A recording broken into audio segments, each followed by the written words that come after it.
Bob Husband on the piano. Matt White on the trombone.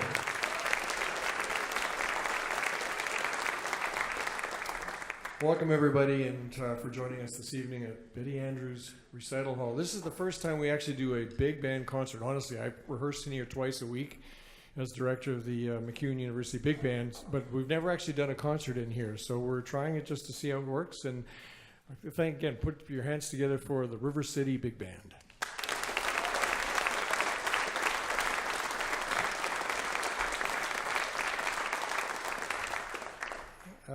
Back in about, I'm going to say actually November, I actually had this idea of paying tribute to doing sort of a reimagining of the music of Steely Dan for Big Band. About 3 years ago, I bought the entire library that Fred Sturm arranged for the HR Big Band in Germany. I never got actually an opportunity to actually do the whole thing. We're not doing the whole thing, but I'm using 6 of the charts from that set. But I've always wanted to do it. I can't think of any band that in many ways defines the sound of popular music and the sort of the combination of jazz and contemporary music coming together in sort of the perfect harmony, no pun intended, in the music and the style that we had through the 1970s and how it defined the music of the 80s and moving forward. That first piece of music was called Kid Charlemagne. It was off a 1976 recording called The Royal Scam.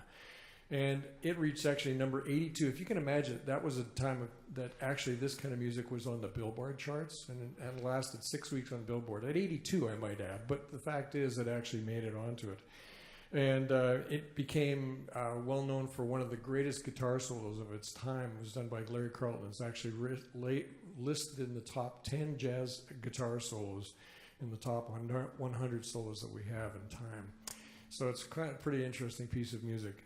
We're going to do a music off of probably 7 albums. Our next one is called Deacon Blues, and it came off the album Asia in 1977, and it peaked actually at number 19 on those charts.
J.F. Picard on the tenor saxophone.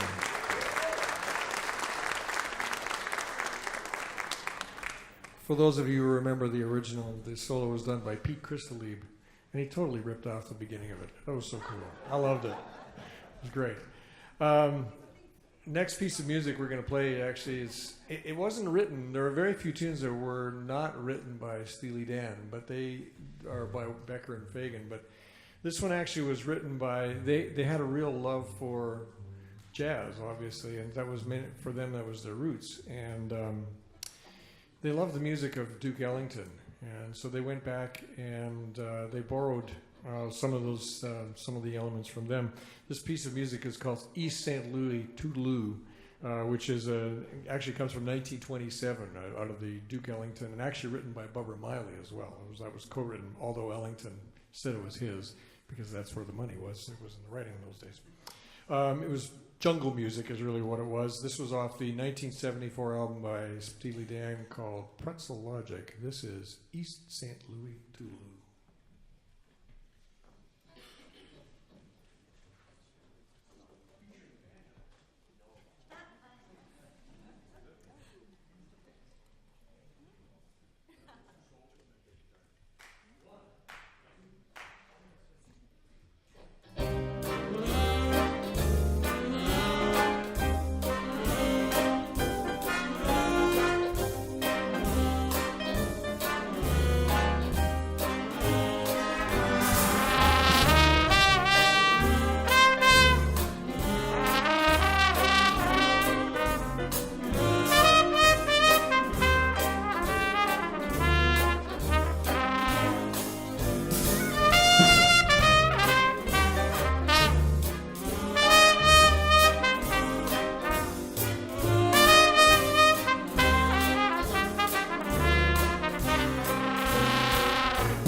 Jeff Harris on the trumpet.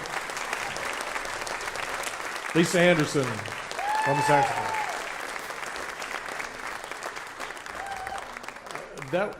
That's actually more like the original, but the later one was much more electronic than that. But it did have banjo actually in it in the originals, or in the remake of that. But that transcription was done by one of our former members, a longtime member of this group, and that was Alan Gilliland, who is unfortunately had to put the trumpet down for a while so he can look after this building, which I totally get.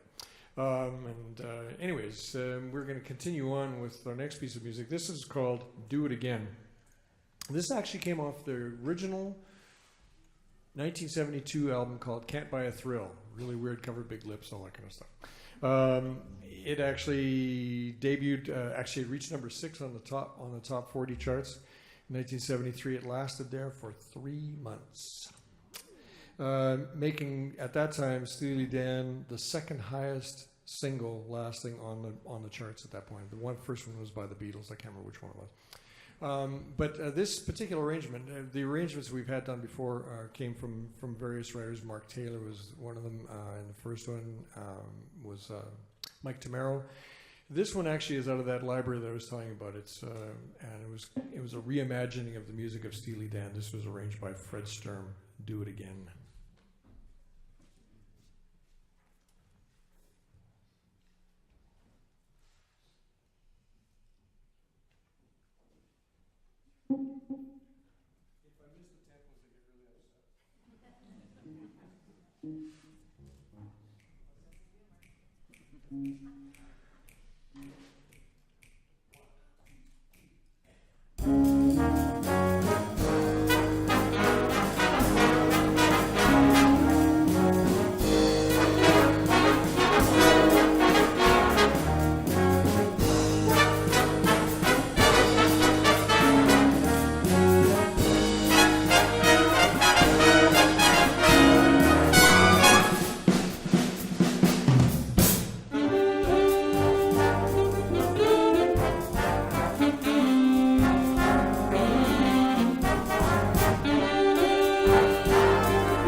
J.F. Picard on the tenor saxophone. George Kupajanakis on guitar.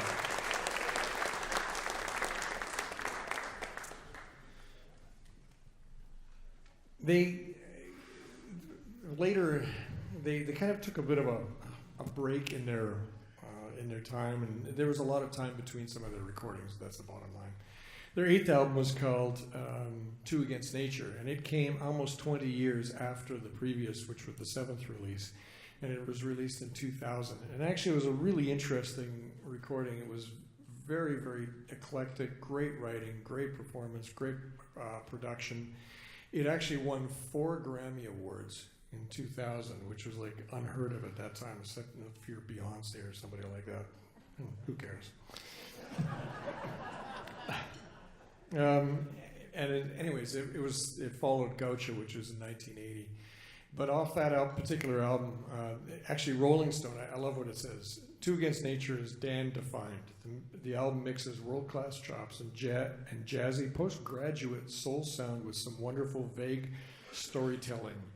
As always in Steely Dan's marvelously impressionistic world, we often don't know what the hell the people in the songs are actually doing, but we're pretty damn certain that they shouldn't be doing whatever it is that they're doing. Still, what makes Two Against Nature work isn't its cerebral, I can't even say the word, it doesn't matter, but its stunning musical clarity. This particular piece of music, we're actually doing the title piece off this. It was arranged by Fred Sturm. It features everybody. Everybody at some point in time is going to solo in this piece. This is called Two Against Nature.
just going to introduce sections throughout the evening, but on trumpets, from the end, who's a past member, but he's subbing in for one of the other members who couldn't be here tonight, but we're happy to have him back, Doug Zimmerman. Jody Missel.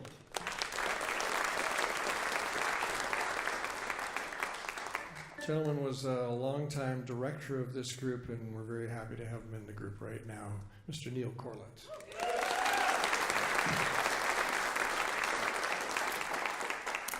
Eric Filpula.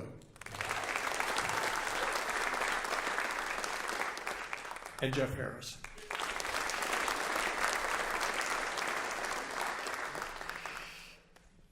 Donald Fagen came out with an album.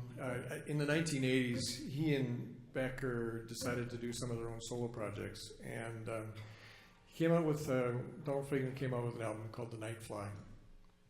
And we all go through this, like if you had 10 albums you had to take to a deserted island, what would they be? Well, nowadays with internet and Wi-Fi and all this, you'd probably get anything you want. But if I was to take 10 albums, The Night Fly would definitely be one, because of the writing, because of the quality of the recording, everything about it. It was just a great recording.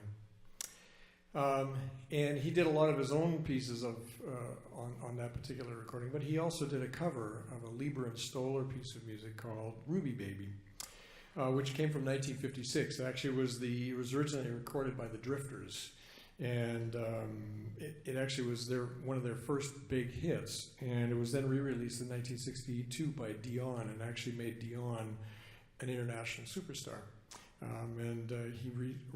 He actually achieved #2 status on the Billboard charts in those days. This particular piece of music was it's just perfectly suited for the big band. I hope you enjoy it. This is Ruby Baby.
Jody Missile on the trumpet. Jeff Picard on the tenor saxophone. Matt White on the trombone. Bob Husband on the piano.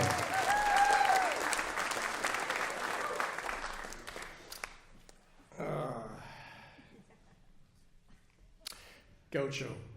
This one, I knew this. 7th album. In my estimation, one of the most interesting albums. It actually kind of went away from some of the really complex harmonies that we were starting to see and some of the complex stuff that was going on in some of the previous albums, and kind of reverted back to sort of groove-oriented things and simpler kind of harmonies, and but yet still had the great studio players that we saw in some of the previous recordings. For me, this particular piece of music, there's something beautiful about it. It's called Gaucho. The interesting little backstory to this is that they were sued regarding this particular piece of music.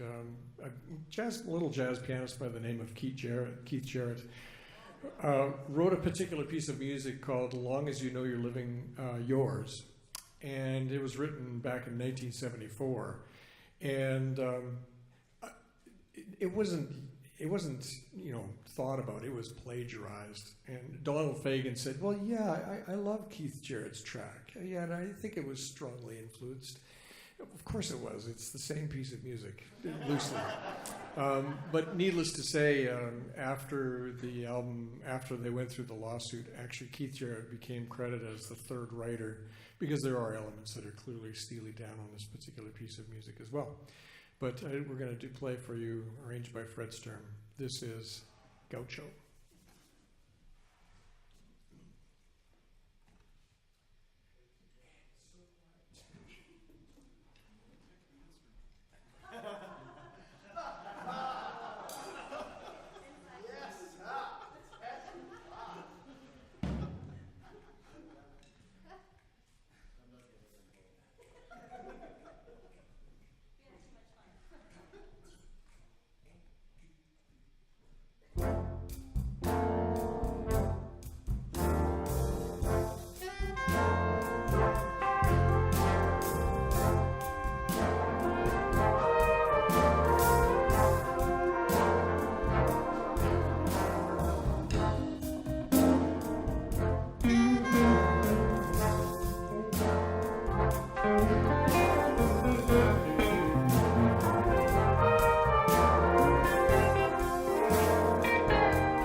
George Kupajanakis on the guitar.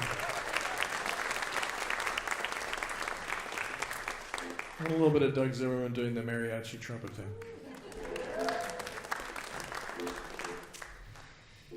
My trombone section, on bass trombone, Ken Burns. Linda Reinhold. Dave Pohl. And Matt White. I'm saving the best for last. You can try to figure out which section that's going to be. We're going to finish the first half of music going back to the album Asia, 1977. This particular piece of music, it's actually considered, that particular album is considered to be one of the top 100 albums of all time. And it actually was put into the actual Hall of Fame in 2003, the Grammy Hall of Fame in 2003.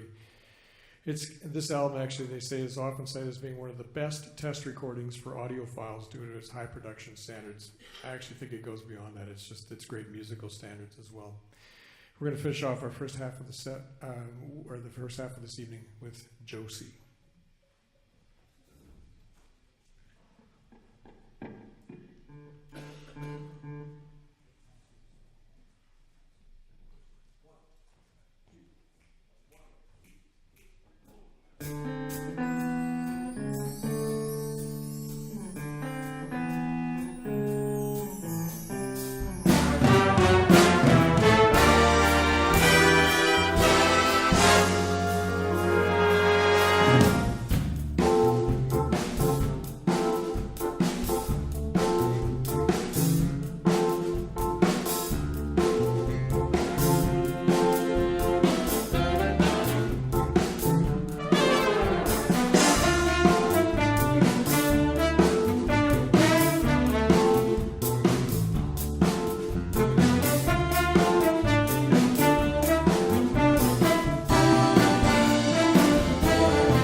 Thank you.